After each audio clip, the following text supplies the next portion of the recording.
এরা কুকুর, এরা শিয়াল, এরা হিংস্র পশু, এরা শুয়োর। আল্লাহ বলে বান্দারে এদের সঙ্গে তাসবি দেওয়া যাবে না, এদের সঙ্গে তুলনা করা যাবে না। কেন, একটা কুকুরও তো সে তার মালিককে চেনে, জোরে কোন ঠিক কিনা? মালিককে চেনে, মালিকের আওয়াজ চেনে, মালিকের বন্ধু চেনে, মালিকের শত্রু চেনে। চেনে কি চেনে না, জোরে কোন?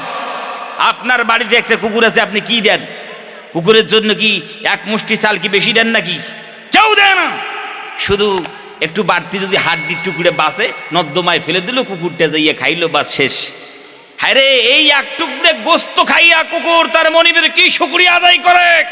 কনকনে শীতের রাত্রে গেটের সামনে শুইয়া শুইয়া সারা রাত বাড়ির পাহারা দেয়, জোরে কোন ঠিক কিনা?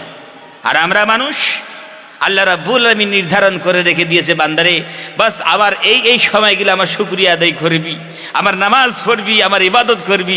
আমার বলে আল্লাহ আমাদের হবে না, বয়স হয় নেই আমাদের এখনো। আল্লাহ বলে হ্যাঁ রে, তোরা কুকুরের চেয়ে তুমি অধম। কুকুরটাও তো মালিককে চেনে, মালিককে চিনলি না। আপনি এখান থেকে বাড়িতে গিয়েছেন গভীর রজনীতে, জলসা শুনে যখন বাড়িতে গিয়েছেন, আর বাড়ির দরজার সামনে যখন আপনি দাঁড়িয়ে গেলেন, কুকুরটা হঠাৎ করে আপনাকে দেখে নিজের ভঙ্গিমায় কুকুরটা আপনাকে বাধা দিতে চাইল। আপনি বললেন, এ লায়ন, চুপ হয়ে যা, কথা বলিস না। আমার ভাই রে, কুকুরটা মনে হায় রে, এ কি ভুল করলাম গো, এটা তো আমার মালিকের আওয়াজ, এটা আমার মনিবের আওয়াজ, আমি এটা চরম ভুল করলাম। আমার শোনাচ্ছেন ভাই রে, এখন কুকুর কি করে, হায় রে, এ তো বিশাল বড় ভুল হয়েছে, তওবা করতে হবে, আস্তাগফিরুল্লাহ আস্তাগফিরুল্লাহ, তওবা করতে হবে। কুকুর তার ভাষায় মালিকের কাছে যাইয়া দুটো হাত, আমার ভাই রে, কুকুরের সামনে দুটো হাত বলছি, ওই দুটো হাত মালিকের কাছে একটু তুলে একটু উত্তোলন করে মালিকের দিকে একটু মুখটা বাড়াইয়া জিবাটা বার করে মালিককে বলতে চায়, মালিক এক্সকিউজ মি, সরি, আমি ভুল করেছি মালিক, গভীর রজনীতে শুয়েছিলাম, আপনার আবার চিনতে পারি নেই, বেয়াদবি করেছি, মাফ করে দেন। আপনি যতক্ষণ মাফ করবেন না, কুকুর অতক্ষণ আপনার কাছ থেকে কোথাও যাবে, জোরে কন? যাবে না। আমার ভাইরা, এ সর। কুকুর বুঝতে পারলো, হারে মাফ করেছে, আমার মালিক মাফ করেছে। কুকুর এখন কি করলো? এখন কুকুর রাহাবার হয়ে গেল, রাহাবারি করছে, বাড়ির ওই মালিকের সঙ্গ ত্যাগ করে মার ছুট বাড়ির ভিতর ঢুকলো, দিয়ে একটা রাউন্ড দিয়ে চলে এসে বলতে চাইলো, কুকুর বলতে চাইলো মালিককে, যে কুকুর বলতে চাইলো, মালিক যান, একদম বাড়ি পর্যন্ত ক্লিয়ার, আলহামদুলিল্লাহ। একটা কুকুর সে মালিকের আওয়াজ চিনলো, মালিককে চিনলো। ভুল করেছে, ভুল করলো, তার জন্য মালিকের কাছে ক্ষমা চাইলো, এক্সকিউজ মি, সরি। মানুষ আমরা, আশরাফুল মখলুকাত, আমরা নিজেকে বলে থাকি আল্লাহকে চিনতে পারিনি, আল্লাহ রাব্বুল আলামিনকে আমরা চিনতে পারিনি। আমার শোনাচ্ছেন ভাইরে, এই জায়গায় যদি মালিক না আসে, যদি একটা যদি চোর আসতো, ডাকাত আসতো, আমার ভাইরা যদি ডাকাত আসে, বাড়ির দরজার সামনে কুকুর শুয়ে আছে, এই সময় যদি ডাকাত আসে, কুকুর তার শরীরের সমস্ত শক্তি ব্যয় করে ওর দিকে, ওর নিজের ভাষায় একবারে আমার ভাইরা রাগান্বিত হয়ে বলবে, স্টপ, একটা পা ওখান থেকে উঠাবি না, এটা আমার মালিকের বাড়ি, আমার মনিবের বাড়ি, এটা আমার মালিকের বাড়ি। যতক্ষণ পর্যন্ত আমার শরীরের ভেতর রক্ত চলাচল করবে, আমার মালিকের বাড়িতে আমি ঢুকতে দেব না, কোনো ক্ষতি হতে দেব না, আমার মালিকের কোনো জিনিস চুরি করতে দেব না। এইভাবে কুকুর তার সামনে সে বকতেই থাকে। আমার শোনাচ্ছেন ভাইরা, যদি ওই চোর একটু বাড়াবাড়ি করে, কুকুর যে তার উপর হামলা করে দেয়, জোরে কন ঠিক কিরা? কসম খোদার, রবকে চিনি নেই, রবের কে শত্রু, কোরআনের কে শত্রু, হাদিসের কে শত্রু, মসজিদের কে শত্রু, আজানের কে শত্রু, মুসলমানদের কে শত্রু, ইসলামের কে শত্রু। জীবনে আজ পর্যন্ত মুসলমান হয়ে আজ পর্যন্ত চিনতে পারলাম না মুসলমানেরা, আর আমরা বলে বেড়াই আমরা আশরাফুল মখলুকাত। আহা, আশরাফুল মখলুকাত হয়ে গেছো। আল্লাহ বলে, হে বালহুম আযাল, তুমি কুকুরের চাইতে অধম। কুকুর তো মালিক চিনল, আমাকে চিনলি না, আমার ঘরকে বুঝলি না, আমার ঘরের পাহারা দাও নাই। কসম খোদার, বালহুম আযাল, আমরা কুকুরের থেকে অধম হয়ে গেছি। আমরা মানুষ হয়েছে ভাবনার জগতে ভাবি একটু, আর কতদিন থাকবো অলসতার ঘুমে, কতদিন আর ঘুমাবো? সবগুলো তো মানুষ চুরি করে শেষ করে দিল, আমাদের ইমান তাকে নিয়ে সব চুরি করে শেষ করে দিল, আর আমরা নীরবতা পালন করছি। কসম খোদার, সময় আসবে, সময় আসবে ইমান নিয়ে থাকা বড় দায় হয়ে যাবে। ওই জন্য বলতে চাই, আল্লাহ রব্বুল আমিনের শুকরিয়া আদায় করি যে রব্বুল আমিন আমাদেরকে ইনসান রূপে সৃষ্টি করেছেন, আশরাফুল মখলুকাত বানিয়েছেন। আসুক আমাদের ভিতর আল্লাহ রব্বুল আমিন যেই শ্রেষ্ঠত্বর উদ্দেশ্য নিয়ে তৈরি করেছেন, সেই শ্রেষ্ঠত্ব আমাদের অন্তরে ঢুকাতে হবে।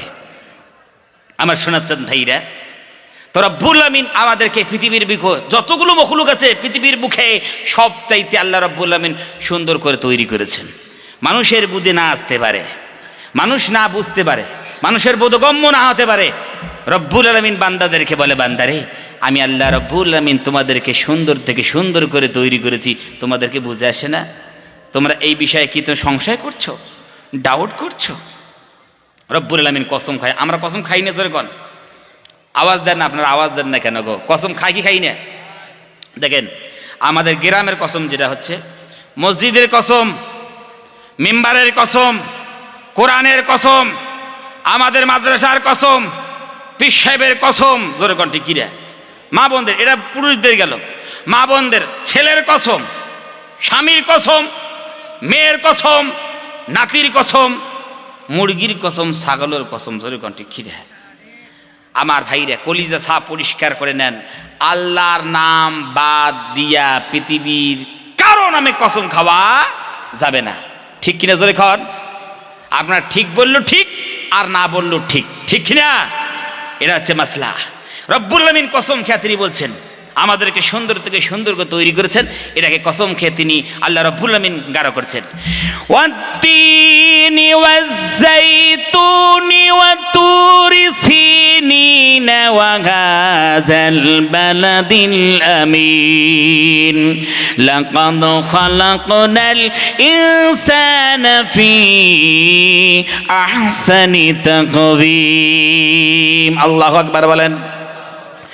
রব্বুল আমিন সর্বপ্রথম 3 ফলের কসম খেয়েছেন, জাইতুনের কসম খেয়েছেন, তুরে সিনিনের কসম খাইলেন, নিরাপত্তা মক্কা নগরের কসম খাইলেন। একটা জিনিসের শুধু নয়, পরপর 4টা জিনিসের রব্বুল আমিন কসম খেয়েছেন। শোনাচ্ছেন ভাইদের, রব্বুল আমিন এই 4টা জিনিসের কসম খাওয়ার পর বান্দাদের দৃষ্টি আকর্ষণ করে রব্বুল আমিন তিনি বলছেন, বান্দারে লাকাদ খালাকনাল ইনসানা ফি আহসানি তাকওয়িম। হে পৃথিবীর বান্দা বান্দিরা, আমি রব্বুল আমিন তোমাদেরকে সুন্দর থেকে সুন্দর করে তৈরি করেছি। সুবহানাল্লাহ কালকে নাস্তার পরে কইন, কোনো অসুবিধা নাই। এই কথা শোনার পর যদি সুবহানাল্লাহ যদি অ্যাপ্লিকেশন করতে হয়, কি শুনলেন আর কি বুঝলেন? জোরে কর না সুবহানাল্লাহ। আল্লাহ রাব্বুল আলামিন বলছে, বান্দারে তোমাদেরকে সুন্দর থেকে সুন্দর করে আমি তৈরি করেছি। সেই আল্লাহ আমাদের সুন্দর থেকে সুন্দর করে তৈরি করলেন, আর সে আল্লাহ শুকরিয়া আদায় করি না? আমার শোনাচ্ছেন ভাইরা, ঘর থেকে কি বাড়ি থেকে আমরা মোটরসাইকেল নিয়ে বার হই সকালে, রাস্তায় চলতে চলতে একজন পাশ দিয়ে যাচ্ছিল, আমাদেরকে বলল, ভাই মোটরসাইকেলের স্ট্যান্ড তুলুন। কয় কি কয় না? জোরে কর ভাই, সাইকেলের স্ট্যান্ডটা তুলুন। কয় কি কয় না? আমরা দেখি, হ্যাঁ রে সত্যি তো দেখি মোটরসাইকেলের স্ট্যান্ডটা পড়ে আছে। তুলে দিয়ে আমরা কি বললাম? থ্যাংক ইউ, ধন্যবাদ জানাই আপনাকে, আমাকে আপদ বিপদ থেকে বাঁচাইলেন, ধন্যবাদ জানাই। দেখেন, এই যে মানুষের শুকরিয়া আদায় করবে, এই আদত, এই অভ্যাস কিন্তু খুব ভালো আদত, খুব ভালো অভ্যাস। আমার ভাই বলতে চাই, শুধু আপনার স্ট্যান্ডটা তুলে দিল সে কথার মাধ্যমে, ইশারার মাধ্যমে, আর আপনি তাকে বললেন থ্যাংক ইউ। যে রব এত কিছু নিয়ামত দিলেন, এত কিছু দৌলত দিলেন, এত কিছু ইহসান করলেন, সেই রবকে কোনোদিনও সিজদা অবনত চিত্তে আমরা বলতে পারি নাই আল্লাহ থ্যাংক ইউ, একদিনও বলতে পারি নাই। কসম খোদার, बंदा ना शुक्र हो सारी नियामत की नाशुक्री करते हो। এই আমরা আশরাফুল মখলুকাত কসম খোদার আপনাদেরকে আপনি ভাবনার জগতে ভাবাবার জন্য এসেছি। একটু ভাবুন, কেন আমাদের উপর আপদ বিপদ মুসিবতগুলো চলে আসছে, কেন আসে? এত নিয়ামত আল্লাহ রাব্বুল আলামিন দিলেন, কোনদিন আল্লাহ রাব্বুল আলামিনের নিয়ামতের শুকরিয়া আদায় করি না আমরা। বান্দারে তোমরা জানো আমি আল্লাহ রাব্বুল আলামিন কত নিয়ামত দিয়েছি? এ বান্দিরা তোমরা কি জানো আমি আল্লাহ রাব্বুল আলামিন তোমাদেরকে কত নিয়ামত দিয়েছি? আমার শুকরিয়া আদায় করতে তুমি নিয়ামত পাও না? রব্বুল আলামিন বিশ্বনবী জনাবে মুহাম্মদ রাসূলুল্লাহ সাল্লাল্লাহু আলাইহি ওয়াসাল্লামের দৃষ্টি আকর্ষণ করে বললেন, নবীজি সারা বিশ্বের মানুষকে আপনি জানিয়ে দেন আমি আল্লাহ রাব্বুল আলামিন কত নিয়ামত দান করেছি। রব্বুল আলামিন কুরআন কারীমের ভিতর এভাবে বলছেন, কুল লাউ কানাল বাহরু মিদাদান লিকালিমাত রাব্বি লানাফিদাল বাহরু ক্বাবলা আন তানফাদা কালিমাত ربي ولو جئنا بمثله مددا। আল্লাহু আকবার বলেন।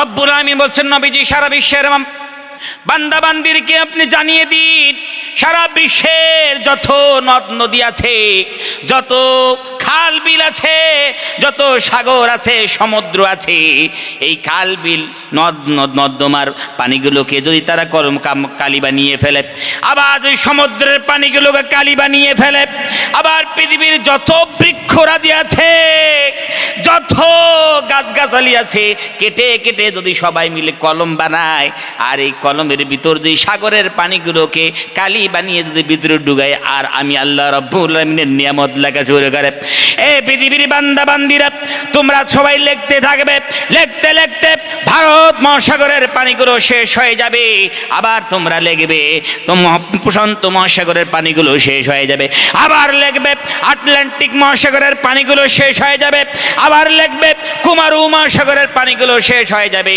আবার লিখবে সুমারু মহাসাগরের পানিগুলো শেষ হয়ে যাবে, তারপরেও আমি আল্লাহ রাব্বুল আলামিনের নিয়ামত লেখা শেষ হবে না। আল্লাহু আকবার।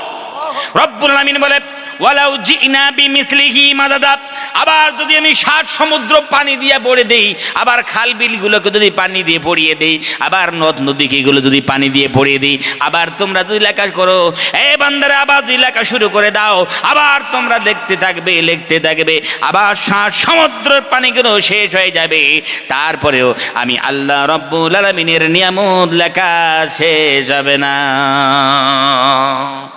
बंदरे वइन ताउद्दू, अगर तुम शुमार करना चाहो, যদি তোমরা গণনা করতে চাও, কাউন্ট করতে চাও, লা তুহসুহা, জীবনে শুমার করতে পারবে না, গণনা করতে পারবে না, এত আমি আল্লাহ রাব্বুল আলামিন তোমাদেরকে নিয়ামত দিয়েছি।